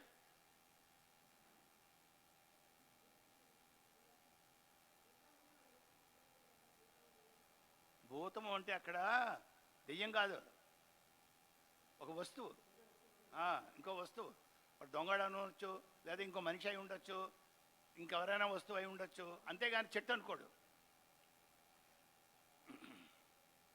భూతం అనిపోతే దెయ్యం దగ్గరికి వెళ్ళిపోయింది మనసు. అది మనోవివర్తం. ఏంటి?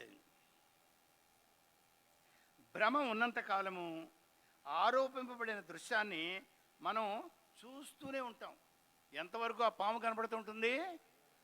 మనకి ఆరోపిత జ్ఞానము పోయే వరకును, ఆ భ్రమ పోయే వరకును, అజ్ఞానం వస్తు జ్ఞానము కలగనంత వరకు, వస్తు జ్ఞానము కలగనంత వరకు మనము భ్రమలోనే ఉంటాము.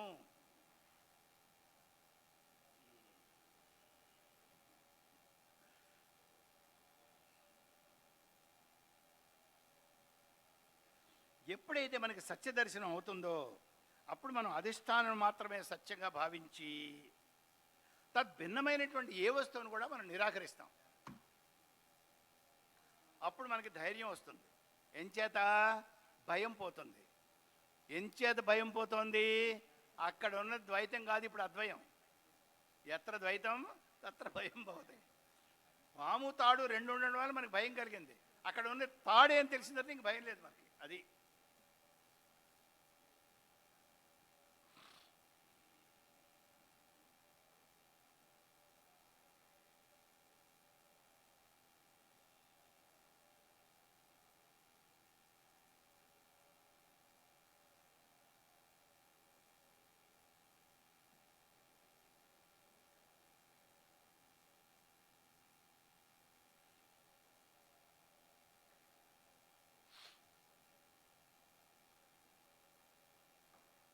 తాడు పాముగా కనపడడానికి తాడులో ఏ మార్పు రాలేదు. తాడు తాడుగానే ఉంది. మార్పు అజ్ఞానం వల్ల కలిగింది మనకి. ఇది మనోవికారం. ఈ మార్పు ఎక్కడ కనపడుతుందండి? మనస్సులో కనపడుతుంది. ఇది పాముగా మనం భ్రమిస్తున్నాం, కానీ ఉన్న తాడు. కానీ ఈ భ్రమ ఎక్కడ కలుగుతుంది? మనకి మనస్సులో. కానీ ఈ భ్రమ తాడులో లేదు. అది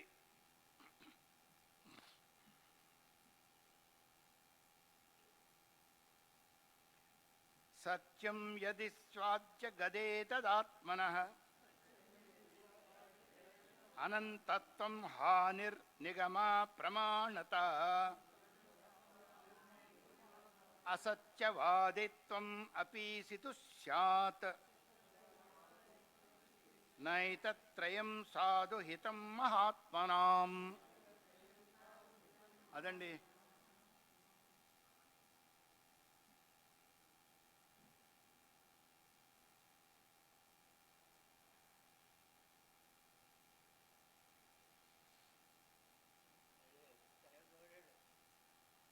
ఏమండి, మనకు కనిపించే ప్రపంచమే సత్యమైతే, ఏమండి, మనకు కనిపించే ప్రపంచమే సత్యమైతే అప్పుడు మహర్షులు, మహనీయులు, వేదములు, ఉపనిషత్తులు చెప్పిన మాట తప్పవదు, అసత్యం అవుతుంది. ఎంచేత? బ్రహ్మ అనంతుడు అని చెప్పుకొస్తున్నాం. సత్యం జ్ఞానం అనంతం బ్రహ్మ. అప్పుడు అనంతము బ్రహ్మ అయినప్పుడు దానికి భిన్నంగా మీకు జగత్తు కనబడితే అతని అనంతత్వానికి భిన్నత్వం రాలేదా అంటాడు. వాడి అనంతత్వము భిన్నం అయిపోయింది. అది అనంతత్వానికి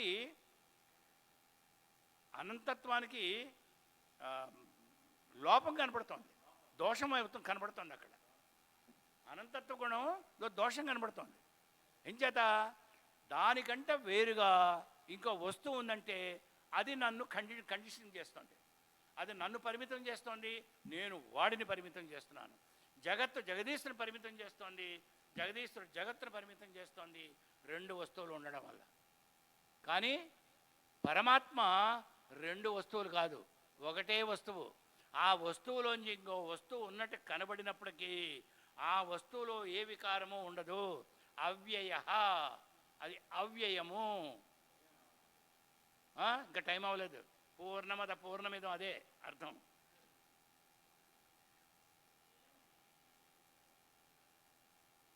మనకు కనిపించే ప్రపంచమే సత్యమైతే ఆత్మ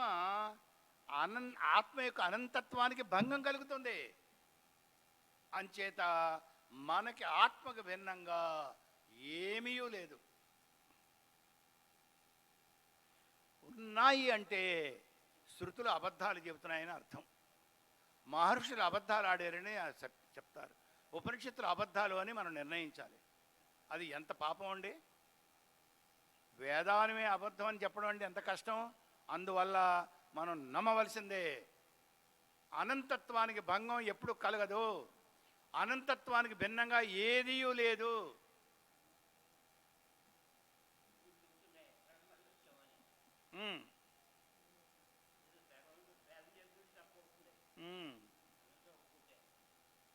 అవును. అంటే ఇది అనంతం కాదని ఒప్పుకుంటే శృతులు అబద్ధం, భగవంతుడు అసత్యవాది అవుతాడు. ఎందుకంటే గీతలో శ్రీకృష్ణ భగవానుడు చెప్పాడు, నాకు భిన్నంగా ఏమీ లేదు, ఏమన్నంతా నేనే అని. అనంతం అది చెప్పింది అది తప్పు అవుతుంది. ఋషులు చెప్పారు మహనీయులు, అది తప్పు అవుతుంది. 3 తప్పులు ఏర్పడతాయి అక్కడ. అంచేత 3 తప్పులను అంగీకరించడమా, లేదు బ్రహ్మ ఉన్నది ఒక్కటే అని ఒప్పుకోవడమా, మనకి ఇంకొక అత్యంతరం లేదు, ఒప్పుకోవాల్సిందే.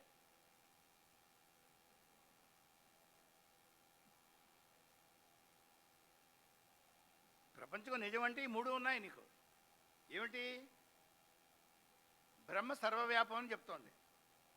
నిగమ అప్రమాణత, నిగమం అంటే వేదము, వేదం ఏమొచ్చి అసత్యం అవుతుంది. తర్వాత ఋషులు అసత్యులు అవుతారు. తర్వాత శ్రీకృష్ణ భగవానుడు తప్పు చెప్పినట్టుగా అవుతుంది. మరి అది ఎంత మటుకు సమంజసం? అందువల్ల ఈ ప్రపంచమే మిథ్యా అనే వాదనే సరి అయినదిగా మనము అంగీకరించి తీరాలి. నెక్స్ట్,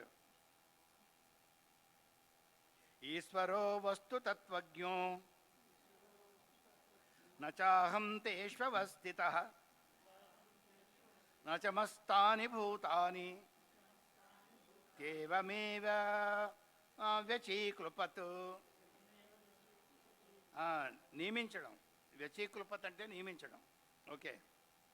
సమస్త వస్తువుల రహస్యాన్ని తెలిసిన సర్వేశ్వరుడే స్వయముగా తన మాటల్లో ఇలా చెప్పాడు, నేను వాటిలో నివసించడం లేదు, నాలో ఏ భూతాలో నివసించడం లేదు. గీత. అందువల్ల ఉన్నది ఒకటే, రెండు లేవు అని మనం నమ్మాలి. అధిష్టానమైన బ్రహ్మని ఆరోపితమైన జగన్నాటకాన్ని కూడా పూర్తిగా తెలిసినవాడు భగవంతుడు ఒక్కడే, సర్వజ్ఞుడు. బ్రహ్మంలో జగత్తు లేదు, జగత్తులో బ్రహ్మం ప్రత్యక్షముగా గోచరం అవ్వదు, అవ్యక్తంగా ఉంది. కానీ వ్యక్త రూపంలో బ్రహ్మలో జగత్తు లేదు. బ్రహ్మలోకి వెళ్ళిన జగత్తు అవ్యక్తంగా ఉంటుంది తప్ప వ్యక్తంగా, విలక్షణంగా, ప్రత్యేకంగా, వేరుగా, పృథక్గా తనలో లేదు. ఏ విధంగా గంగానది సముద్రంలో కలిసిపోయిన తర్వాత దాని నామరూపాలు, గుణాలు పోతాయో అదేవిధంగా వ్యక్త ప్రపంచకము ఒకసారి పరమేశ్వరులో లీనమైపోయిన తర్వాత అక్కడ ఈ గుణాలు ఏమీ ఉండవు. అందుకని నాయనా, ఈ కనబడుతున్నారే వాళ్ళు నాలో లేరు అంటే ఆ గుణాలతో నాలో లేరని అర్థం. ఆ నామరూపాలతోని, ఆ గుణాలతోని, ఆ బుద్ధులతో నాలో లేరు ఎవరను. ఇక్కడ అవ్యక్త రూపులే ఉన్నారు బీజ రూపంలో. ఇది దాని అర్థం చెప్పుకోవాలి. శ్రీకృష్ణుడు 9వ అధ్యాయం 4వ శ్లోకం, నచాహం తేషు అవస్థితః,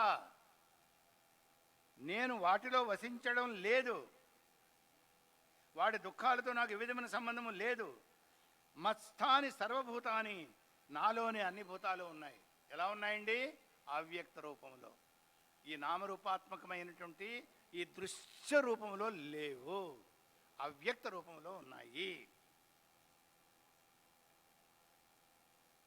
అవి ఎలాగున్నాయండి? ఆరోపితంగా ఉన్నాయి. ఏ విధంగా? ఏ విధంగా ఉన్నాయి?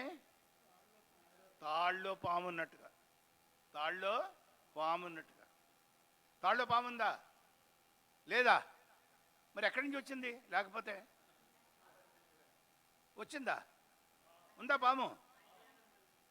పాము ఉందా అంటే లేదు, లేదా అంటే ఉంది. ఉంది. చెమటలు పడుతున్నాయి, కర్ర పడుతుంది, గెంతులు వస్తున్నాం, అక్కడ కొట్టి ఇక్కడ కొట్టని. సో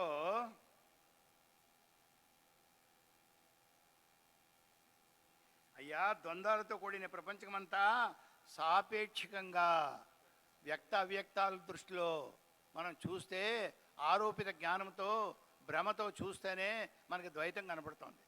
ఎప్పుడైతే పారమార్థికంగా వస్తుతగా ఉన్నది ఒక్కటే అన్న భావం మనకు కలిగినప్పుడు స్థిరముగా ఇంకో వస్తువే నీకు కనబడదు, అంత బ్రహ్మమయం. దృష్టం జ్ఞానమయం కృత్వా పశ్చేత్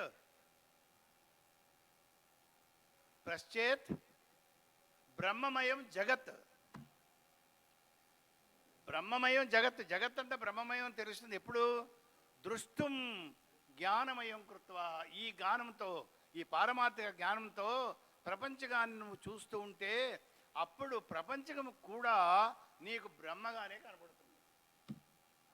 ఆ దృష్టితో చూస్తాను.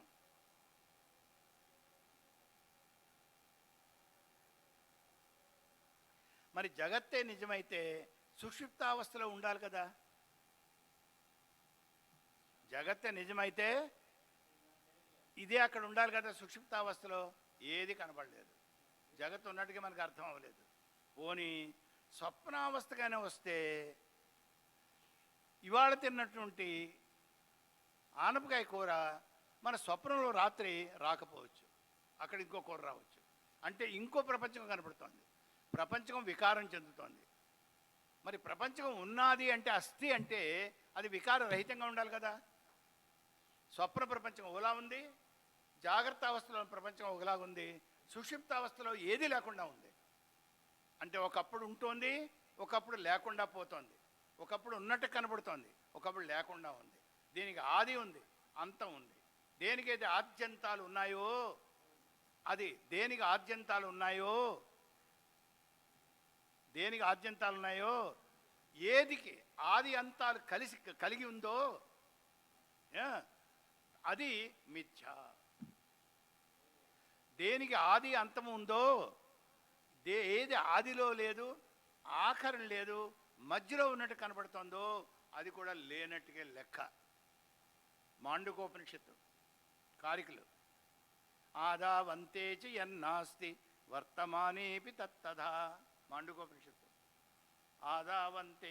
ఆదావంతే నాస్తి అంటే ఆదిలోని అంతంలోని లేనిది మధ్యలో కూడా లేనట్టుగా అయ్యా భ్రమలో కనబడుతోంది. అది ఉంటే ఆ మూడు కాలాల్లో ఉండాలి కదా, లేదు. ఆదావంతేచి యన్నాస్తి వర్తమానేపి తత్తథా. మాండుకొని తీయండి, అందులో ఉంటుంది. మీరు కొంత హోంవర్క్ చేయండి, అన్నీ రాయించేసుకోవడం కాదు. మాండుకోపనిషత్తు ఇక్కడ ఉంది, మధ్యాహ్నం వాడు కూర్చోండి, ఇక్కడ పడుకోవడం గురుకు పెట్టడం కాదు.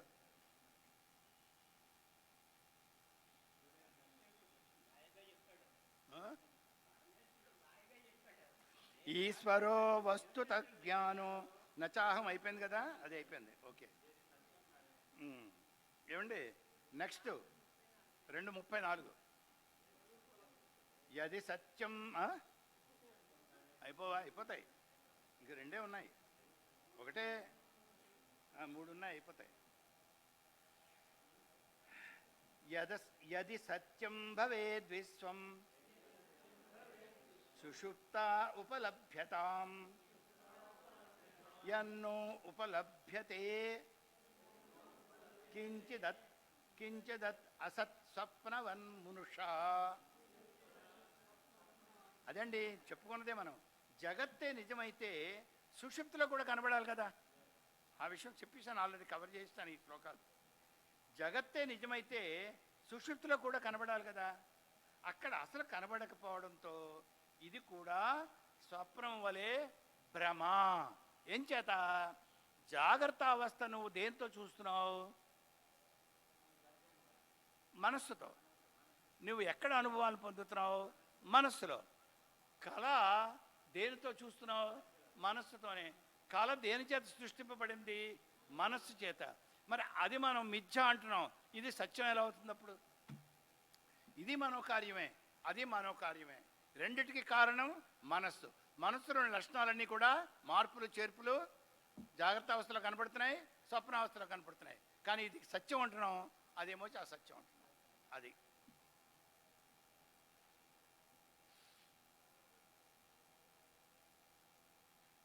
త్రికాలాల్లో మార్పు చెందకుండా ఉండేదే సత్యం. ఇది అలా లేదు కదా జగత్తు. జాయితే గచ్చతీతి ఇది జగత్.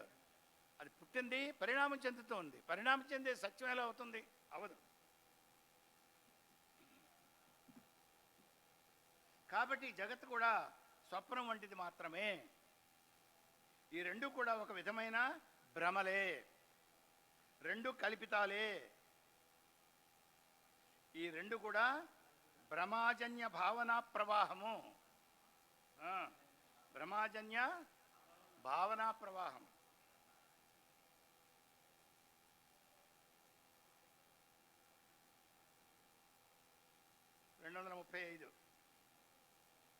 అతః పృథక్ నాస్తి జగత్ సరాత్మనః పరాత్మనః పృథక్ ప్రతీతిస్తు మృషా గుణాదివత్ ఆరోపితస్యాస్తి కిమర్థవత్తాన్ అధిష్టానమాభాతి తథా భ్రమేణ. అత ఈ కారణం వలన జగత్తు బ్రహ్మమని చెప్పడానికి వీలు లేదు. జగత్తు పరమాత్మనః పరమాత్మ కంటే వేరుగా కూడా లేదు. అదే జగత్తు పరమాత్మ కాదు, జగత్తు పరమాత్ముడికి భిన్నంగా లేదు. అంటే పరమాత్మే జగత్తుగా వివర్తము చెందినట్టుగా కనబడుతున్నాడు. ఎంచేత ఏకోహం బహుశ్యామ ప్రజాయేయ సో అకామయత సో అకామయత ఏకోహం బహుశ్యామ ప్రజాయేయ. నేను అనేకముగా మారుగాక. అప్పుడు అక్కడ ఉన్నవాళ్ళు ఎవరండి? వాడేనండి.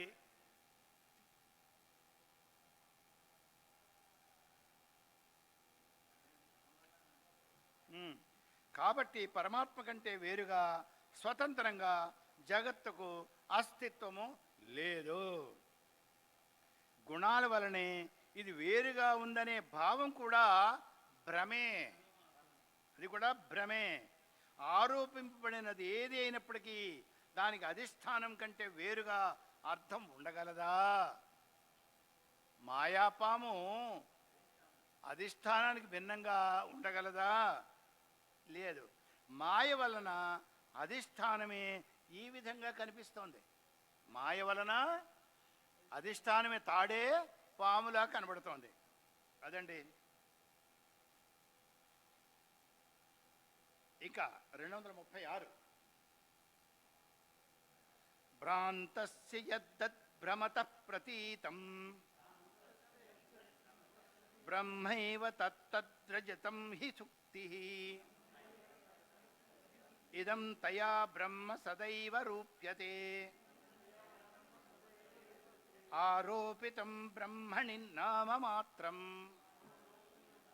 అది భ్రాంతితో మనం ఏ నామరూపాలను గుర్తించినా అవన్నీ కూడా బ్రహ్మము మాత్రమే. కుండ అది ఎన్ని రకాలుగా ఎన్ని నామరూపాలతో మనం తెలుసుకున్నప్పటికీ కూడా అది మన్నే. అదేవిధంగా కార్యరూపంలో కనబడుతున్న ఏ వస్తువైనా కారణానికి భిన్నంగా లేదు, ఉన్నది కారణమే. కార్యం ఇక్కడ ఆరోపింపబడింది. పారమార్థిక దృష్టితో చూస్తే ఆరోపిత వస్తువు నాస్తి, లేదు. భ్రాంతితో మనం ఏ నామరూపాలను గుర్తించినా అవన్నీ కూడా బ్రహ్మము మాత్రమే. వెండి వలె భ్రమ గొల్పినప్పటికీ ఉన్నది అక్కడ ముత్యపు చెప్పే కదా. ఏమండి, పాముగా మనం భ్రమ చెందినప్పటికీ అక్కడ ఉన్న తాడే కదా. అయితే బ్రహ్మే బ్రహ్మ మాత్రమే, బ్రహ్మ ఒక్కటే ఈ జగత్తుగా కనబడుతోంది. బ్రహ్మము మీద జగత్తు ఆరోపింపబడినది అజ్ఞానము వలన, అధ్యాసతో. ఇది కేవలము నామమాత్రము. పాము నామము, ఉన్నది తాడు. ఆ తాడే ఇక్కడ పాముగా తెలియబడుతోంది. ఎప్పుడైతే వస్తు జ్ఞానం నీకు కలుగుతుందో అప్పుడు పాము లేదని తెలుస్తుంది. జగత్తు కూడా అంతే, పామే. ఉన్నది బ్రహ్మ, కానీ బ్రహ్మగా మనకి ఆ దృష్టి లేదు, జ్ఞాన దృష్టి. మనం భిన్న దృష్టితో చూస్తున్నాం జనాన్ని. అందులో చైతన్యాన్ని మనం దృష్టి పెట్టుకోలేదు. బంగారపు ఉంగరాన్ని పట్టుకొని ఇది ఏమిట్రా అంటే ఉంగరం అంటున్నాం. అది బంగారం అన్న భావం మనలో ఉండాలి. ఉంగరము నామధేయం, అది వాచారంభణం. సో అది వస్తు వికారం. బంగారమే వివర్తమయ్యి ఉంగరంగా మారింది. ఉంగరము మిథ్య, బంగారము సత్యం. సో జగత్తు ఆ విధంగా వివర్తమైంది. దీనికి కారణం పరమేశ్వరుడు. పరమేశ్వరుడు సత్యం, జగత్తు మిథ్య.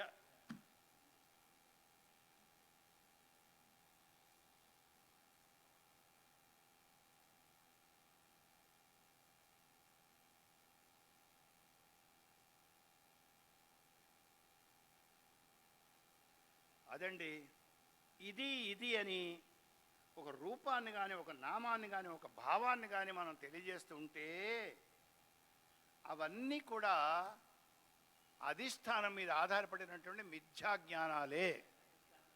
అధిష్టానం చైతన్యం. ఈ భావాలు కానీ, నామరూపాల యొక్క జ్ఞానము కానీ శవంలో కలగవు.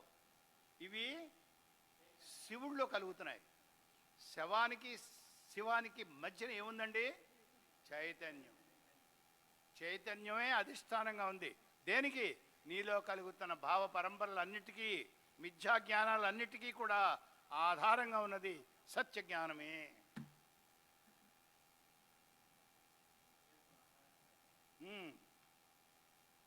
ఏమండి,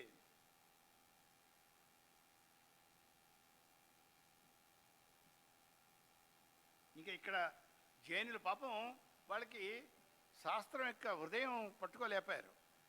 వాళ్ళకి ఐడెంటిటీ కావాలి, ఇండివిజువల్ అప్రోచ్. జైనులు అంటారు, ధ్యానాభ్యాసంలో నువ్వు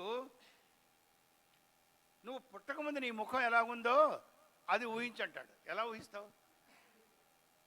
అది ధ్యానం చేయమంటాడు. ఏమిటంటాడు ఇక్కడ?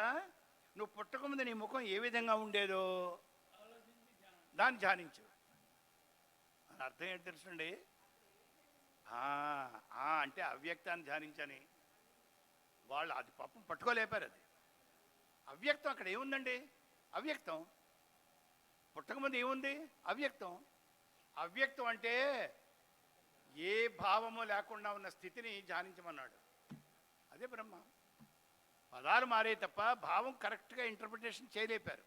కానీ వాళ్ళు మనవాళ్లే. They are revolutionary sisters of Hinduism. వాళ్ళు రెవల్యూషనరీ చేశారు. రెబల్స్. వాళ్ళు రెబల్స్. మనము దేనిని గుర్తించినా అది మనలో కదిలే భావం మాత్రమే.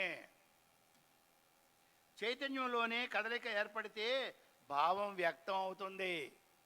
చైతన్యం లేనప్పుడు భావం వ్యక్తం అవ్వదు. సుషుప్తిలో భావాలు వ్యక్తం అవ్వలేదు. చైతన్యం ఉన్నప్పటికీ ఇంద్రియాలు పనిచేయలేదు.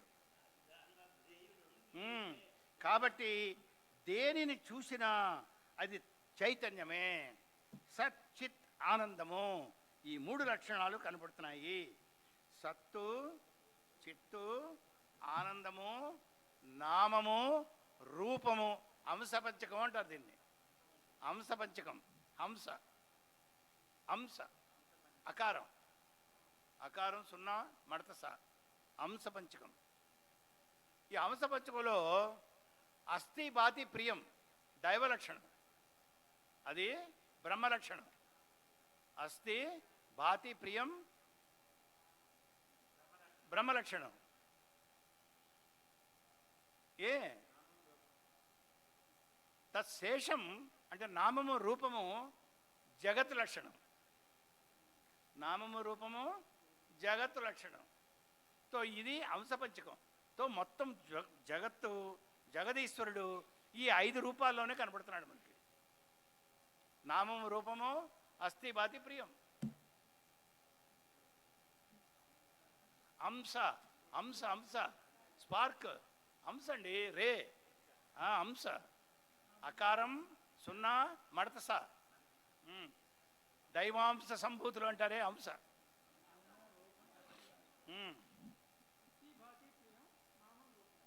పూర్ణమద పూర్ణమిదం పూర్ణాత్ పూర్ణముదచ్యతే పూర్ణస్య పూర్ణమాదాయ పూర్ణమేవా అవశిష్యతే.